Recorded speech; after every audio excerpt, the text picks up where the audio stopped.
But yeah, I just wanted to go back to the Sierra Canyon portion and just talk about. I know I used to be a coach. I coached at Windward High School in LA, and we played Sierra Canyon all the time. And it was a school of celebrity kids. Like, how do you guys handle all of that pressure, all the eyes on you, just the cameras on all the time? How do you guys handle that? And how does Amari handle the pressure of just being an elite athlete, but with, I mean, it's almost like a pro. It's almost like a pro atmosphere. What is that like? Yeah. So it's funny. I don't know that the celebrity factor, the dads were present.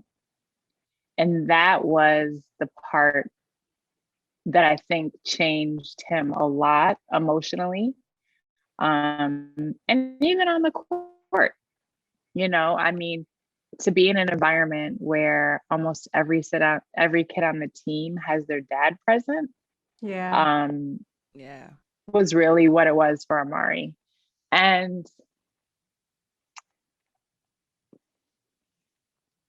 that, that's something as a mom I couldn't provide.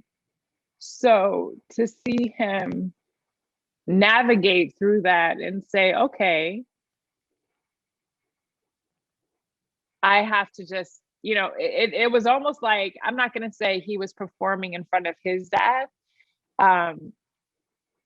But Amari is a guy's guy, I mean, he's definitely a guy's guy. And to be in an environment where there were a bunch of dads, and then dads who played in the league and didn't just, have a job in the league. I mean, were arguably some of the best guys in the league. I mean, the Pippens, the James, Kenyon Martin. I mean, it's kind of like, I mean, it's just not your local guy on the team, So it's like, I think that's where it was like, okay, I have to become a young man. I have to understand my responsibility. I don't go home and see another man being a man. I see a mom being a mom. And so I think that's for him what was more challenging than just being around, people who are recognized. Yeah. You're making Amari's me around tear a lot up. of it, and I don't think that really moves him. It never really has. Yeah, that never really has. It's the present dad aspect. And I think it, emotionally, if I were to really dig deeper, it probably made it even that more challenging for high school, because it's then like, well, what is my father's excuse? These are guys who are respectively really, really busy, really, really successful. So what's my dad's reason? And so I think that for him, isn't something that's talked about a lot. He's brought it up in different interviews that he's had, but I think that is where the real challenge hit. Yeah. And so he kind of took it upon himself to say, hey, one day, God willing, I'll be a dad, and this is never going to be the story for my son. So yeah, it's kind of interesting.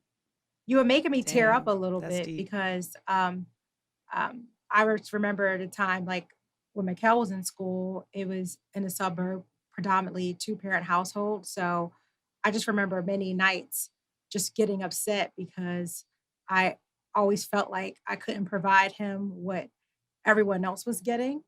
And, I always felt like I was falling short because you didn't though. I know, but it's a feeling of I'm not, I can't give him everything, like as moms, we want to give our kids the world, and just coming home and seeing the, mom and dad go to events, like I knew that had an impact on him. He of course never wanted to hurt my feelings, but he always looked, and I knew it was something real. So I can definitely relate to that. And it's definitely hard. And, I always felt like I couldn't be the best mom because I couldn't be a dad and a mom. And for him to be able to see that around him, it was definitely challenging and very difficult. So I appreciate you sharing your story. Yeah, it's, it's hard. And it's funny because when you look at, mental health in general, whether you have, 2-parent households or not, it's really interesting how much of how